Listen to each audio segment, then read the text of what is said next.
hello, you out there. Hello. Welcome to Keeping It Real with Danny B.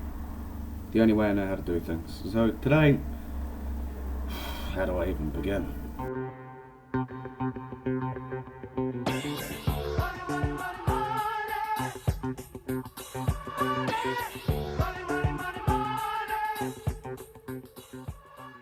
Oh yes, my little motherfuckers, we are going there. So I thought, seeing as we're fucking with the Trump today, I'd actually be somewhat professional and do a whole lot of research for this. So, seeing as I've sat through hours of bullshit to bring this to you, let's start with the hard stuff. To build a wall, and it has to be built quickly. The greatest builder is me, and I would build the greatest wall you have ever seen. And in that wall, we're going to have a beautiful, big, fat door where people can come into the country, but they have to So come essentially, in. my main man Trump has advocated the building of a wall on the US-Mexico border. Now, the reasons for this, although people differ depending on their perspective on it, is essentially to stop illegal immigration into the United States of America from Central and South America and into there. Now, this shouldn't even really be an issue. You know, every developed country in the modern world should have sound and secure borders. It's common sense, especially if you're a welfare state. If you're a country like the United States that does offer social benefits, and you're someone who's coming from Mexico where you don't have that, then of course you're going to want to go there. And then, of course, it should be in the interest of the United States to protect its border, because you can't afford to take care of everyone who wants a better life, unfortunately. And you can argue that it's because of America that their lives got fucked up in the first place, but I don't take that as a valid argument. Every country has a right to defend itself, and the only reason this has turned into an issue is because of Trump's comments on rapists and murderers and drug dealers, that are the people that are coming into the United States from Mexico. Now, this is not a fair representation of his argument, because it's not Latino people that he's talking about. He's talking about illegal immigrants. And are all illegal immigrants bad? No. But if you are a bad person, how are you going to immigrate? Are you going to go get a visa from the United States Embassy? Or are you going to sneak across the border? And I'm actually going to have to stop myself here. And speak frankly for a moment. So, I mean, America's fucked up and it has big problems of violence, right? We can all agree on this. Hands. But, you know, America doesn't have a culture of beheading people. I don't think it ever, like, they scalped people 200 years ago, but fuck, who didn't? But look at the people that are coming in from these war-torn countries in Central America. If you're average American person, you do not want a culture where 14 people are killed a day in a city coming in. I mean, you've got enough problems in Chicago as it is. Why do you want to add to this? And how is it unreasonable to want to try and stop the importation of this culture? I mean, it's not like any other country in history has ever built a wall to keep people out.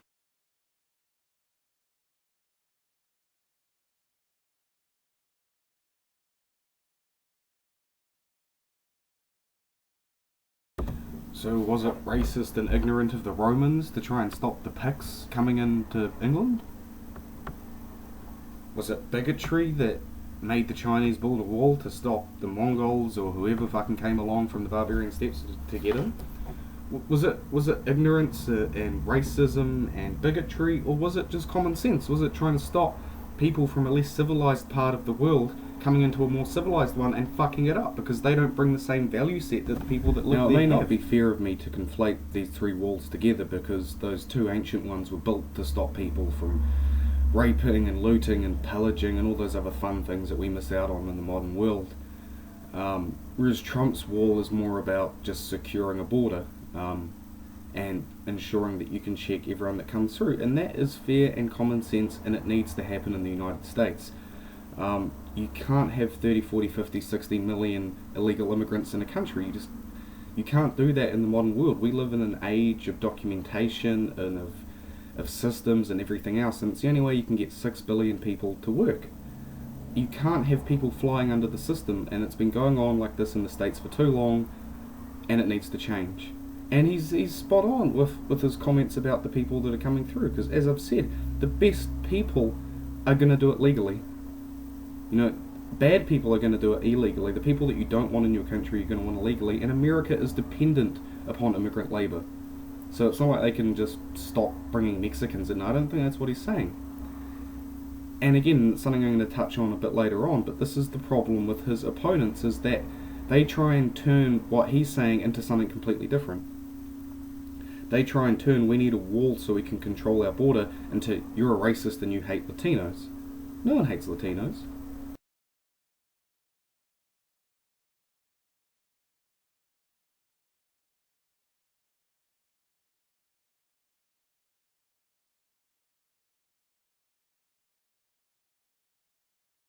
Now, I could rattle on about his other policies, and I guess I will have to an extent.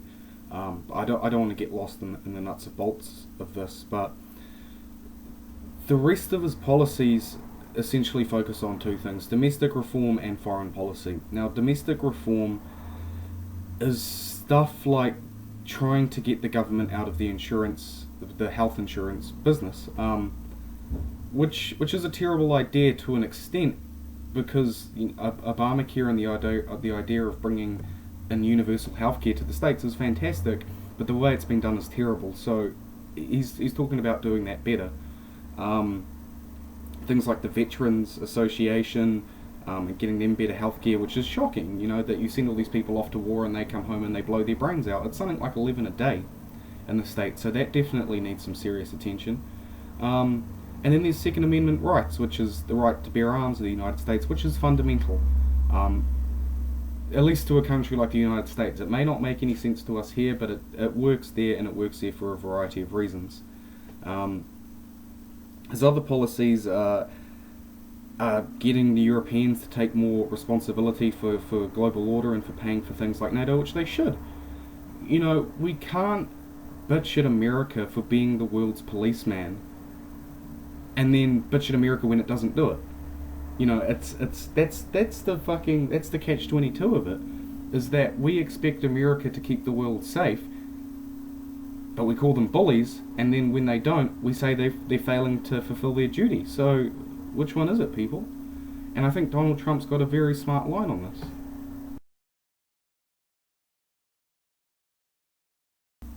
Now, the narrative that we are sold by the media as to why Trump's so popular is because he feeds into racism and ignorance and bigotry and sexism and every other negative catchphrase you can think of in America.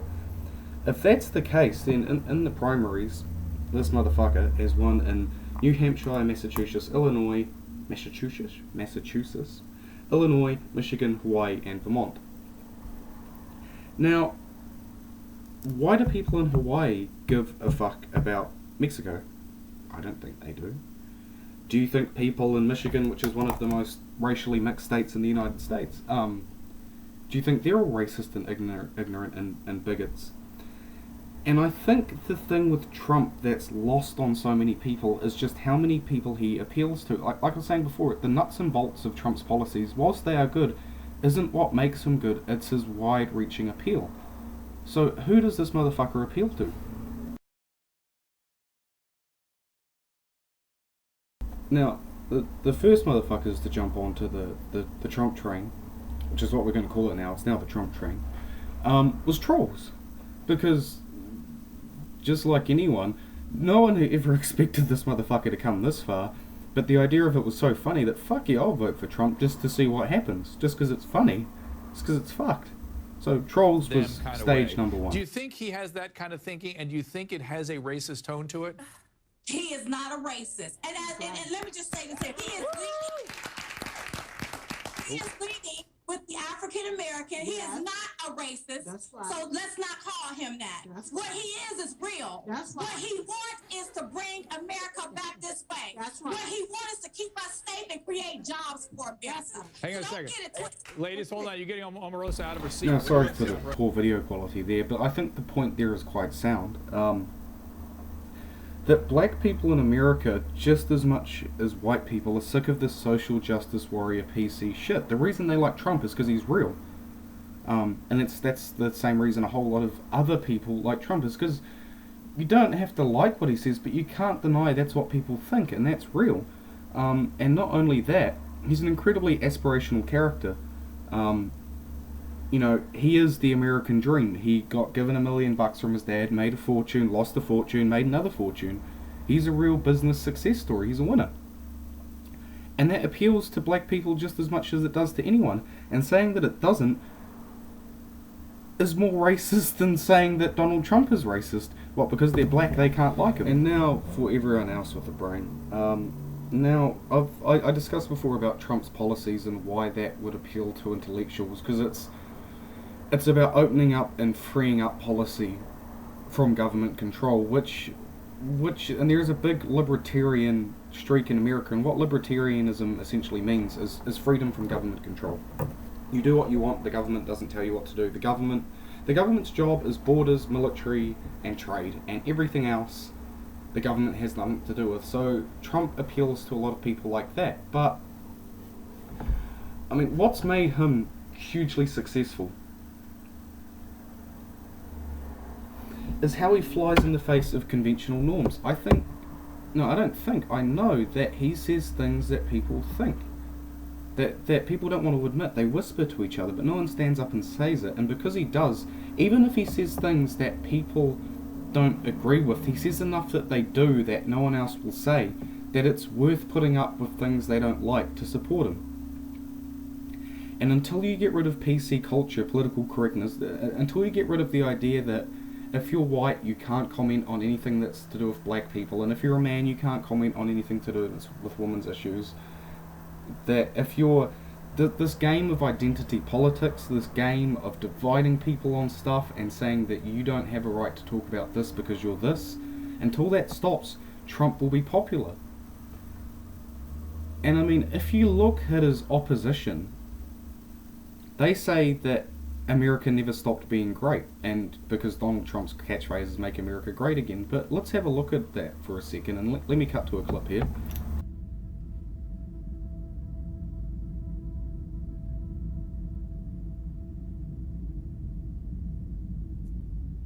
Well, our Constitution is a masterpiece. James Madison was a genius. The Declaration of Independence is, for me, the single greatest piece of American writing. You don't look satisfied. One's a set of laws and the other's a declaration of war. I want a human moment from you. What about the people? Why is America not the greatest country in the world, Professor? That's my answer. You're saying... Yes. Let's talk about... Fine. Sharon, the NEA is a loser. Yeah, it accounts for a penny out of our paycheck, but he gets to hit you with it anytime he wants. It doesn't cost money. It costs votes. It costs airtime and column inches. You know why people don't like liberals? Because they lose. If liberals are so fucking smart, how come they lose so goddamn always? Hey. And with a straight face, you're going to tell students that America is so star-spangled awesome that we're the only ones in the world who have freedom? Canada has freedom. Japan has freedom.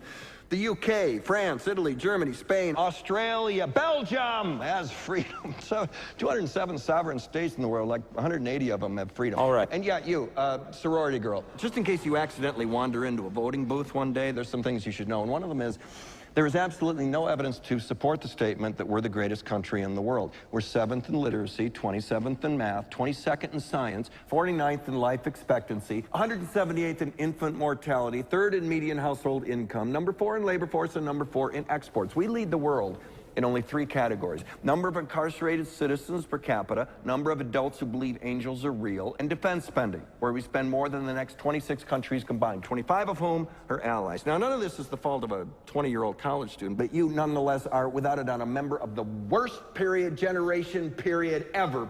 So when you ask what makes us the greatest country in the world, I don't know what the fuck you're talking about. Yosemite?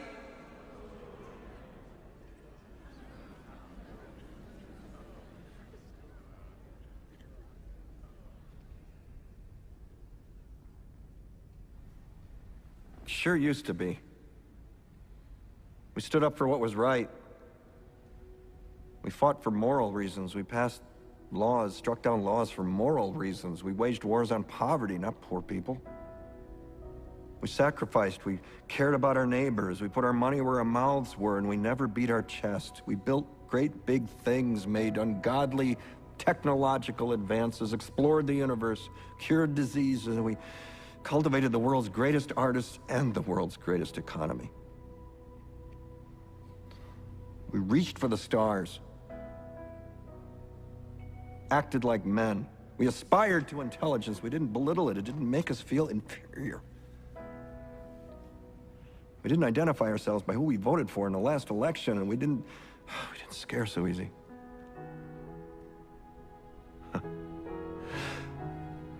We were able to be all these things and do all these things because we were informed by great men, men who were revered. First step in solving any problem is recognizing there is one. America is not the greatest country in the world anymore.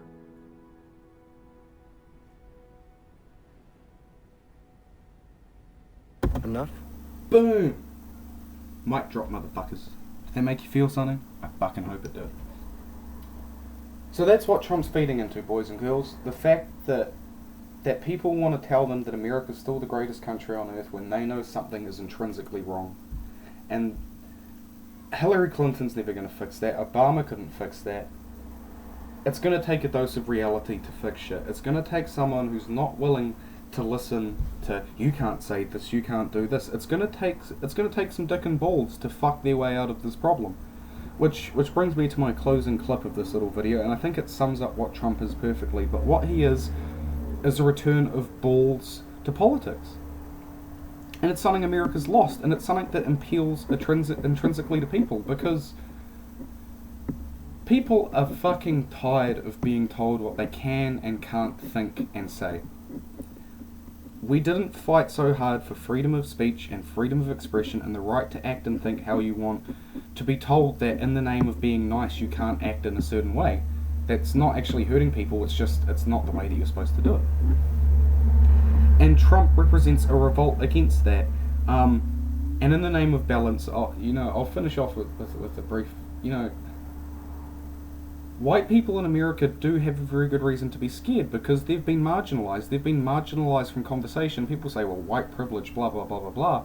But I would say that there's more black privilege in America today, because if you're someone like Beyonce, you can have a halftime show about the Black Panthers and a white person can't say anything or they're racist. You control conversation through no other virtue than your genealogy, which is fucked up.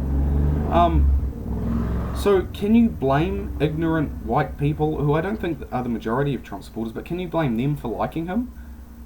I mean, if you've constantly been told that you're bad, you're this, you're that, you're responsible for every wrong in the world, then of course you're gonna fucking want to support someone that stands up and says, no, we're not the problem, we're the solution. And the fear in America is not just at losing American hegemony around the world, as in America is no longer top dog and there's a whole lot of other dogs in the yard. And I'll just go into that quickly, that's fucking terrible. Because as much as we like to bemoan America, at least you know where you stand with them, for the most part. It's like, if you're in a schoolyard, right, would you prefer one big bully that you've been around since year one, and you know him and you know how he works and you know how to fuck him off and how not to fuck him off and how to get along with him, so on and so forth? Or do you want 8 bullies all in the yard, all fighting each other and all starting shit, trying to get to hegemony? America isn't the greatest country on earth because it's a bully, but because for the most part it's a very good country, and let us not forget that. Let us not get sucked into the drone strikes and they do this and that. It's the only country that's ever stood up for freedom and democracy and individual rights in the history of our species. Who else has done it? The English? Well, the Americans are just a refined version of the English. So that's the hegemony aspect, and then the white aspect in America is, remember, you're importing a Latin culture. You're importing a different culture into the most successful country in the history of countries. Of course, white people have every reason to be afraid. This is not the way we've done things. This is not our value system. This is not our This is not our belief system. You know, we've worked very hard to get to where we are, and we're importing a third world culture. So, you know, for good or for bad, white people do have very good reason to be afraid. Trump is a reactionary movement to how fucking politically correct and pussified we've all become. This is what you get. This is, you know, if you want to play the pussy game, then eventually Dick's going to come along and try and fuck you, which is a perfect segue into the end of this. Like, subscribe, peace out bitches, keeping it real. We're dicks! We're reckless, arrogant, stupid dicks. And the Film Actors Guild are pussies. And Kim Jong-il is an asshole. Pussies don't like dicks, because pussies get fucked by dicks. But dicks also fuck assholes. Assholes who just want to shit on everything. Pussies may think they can deal with assholes their way, but the only thing that can fuck an asshole is a dick with some balls. The problem with dicks is that sometimes they fuck too much, or fuck when it isn't appropriate. Yes, Gary, yes. And it takes a pussy to show them that. But sometimes pussies get so full of shit that they become assholes themselves. Because pussies are only 1.5 inches away from assholes. I don't know much in this crazy, crazy world. But I do know that if you don't let us fuck this asshole, we are gonna have our dicks and our pussies all covered in shit.